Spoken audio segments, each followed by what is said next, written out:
भारतीय सेना के कुछ दिन पहले भारतीय सेना के दो वरिष्ठ हमारे फौजी, एक कर्नल कुरैशी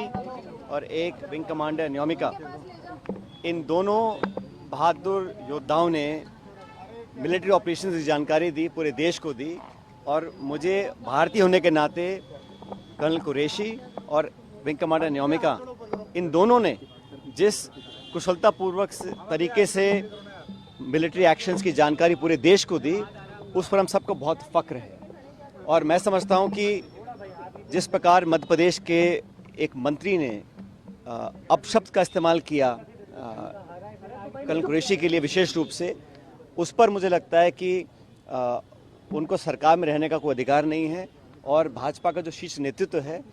उनको माफ़ी मांगनी चाहिए कि हमारे वीर कर्नल कुरैशी, जिनकी तीसरी पीढ़ी फौज में काम कर रही है, उनके प्रति जो अनादर उन्होंने दिखाया है वो बिल्कुल अस्वीकार्य है और माफ़ी मांगनी चाहिए। कल फिर हमने देखा कि राष्ट्रपति ट्रंप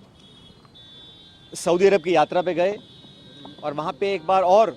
उन्होंने बड़े स्पष्ट रूप से कहा कि भारत और पाकिस्तान के बीच जो युद्ध विराम कराया गया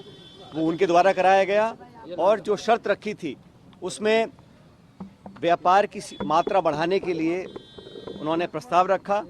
जिस पर भारत और पाकिस्तान दोनों सहमत हो गए। बार बार अमेरिका के राष्ट्रपति जो ये बयान दे रहे हैं, उसका अभी स्पष्ट, सटीक और उच्च स्तरीय लेवल पर कोई खंडन नहीं किया गया है। एक बात और हमने देखी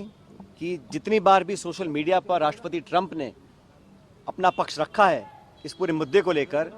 उन्होंने एक बार भी आतंकवादी शब्द का इस्तेमाल नहीं किया, उन्होंने टेररिज्म का इस्तेमाल नहीं किया,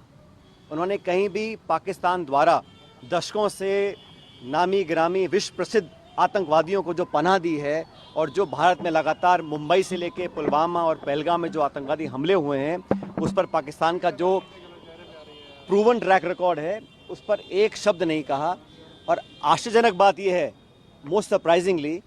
वो कश्मीर को बीच में लेकर आ गए। हमारे 26 निहत्थे सैलानियों को मौत की घाट उतारा गया, भारत पर आक्रमण बोला गया। बजाय इसके कि उसकी चर्चा वो करें, उन्होंने बेवजह कश्मीर मसले को हवा देने का काम किया।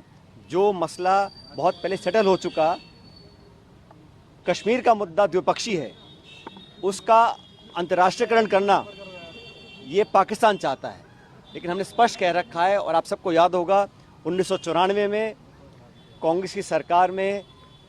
संसद में सर्वसम्मति से एक प्रस्ताव पारित हुआ था कि पाक अधिकृत कश्मीर वो भारत का अभिन्न हिस्सा है। आज भी जम्मू कश्मीर की विधानसभा में पीओके की जो विधानसभाएं जो खाली हैं, वो सीटें आज भी खाली पड़ी हैं। और 1994 में जो हमने प्रण लिया था, भारत ने लिया था, किसी एक दल ने नहीं लिया था, संसद ने लिया था। आज समय आ गया कि एक बार दोबारा विशेष सत्र बुलाया जाए, जो कुछ अब तक घटा उस पर एक चर्चा हो। और मैं तो मानता हूं कि 1994 का जो प्रस्ताव था कि पीओके को हमें वापस लेना है, उसको दोबारा पारित किया जाए, क्योंकि लगातार ऐसी संभावनाएं बढ़ रही हैं कि कश्मीर को इंटरनेशनलाइज किया जा रहा है। और ये अमेरिका बोल रहा है कि हिंदुस्तान पाकिस्तान की कहीं हम एक न्यूट्रल साइड में मीटिंग करवाएंगे, तो ये मीडिएशन, थर्ड पार्टी इन्वॉल्वमेंट, ये भारत की दशकों पुरानी जो स्टेटेड पॉलिसी है उसके विपरीत जाता है।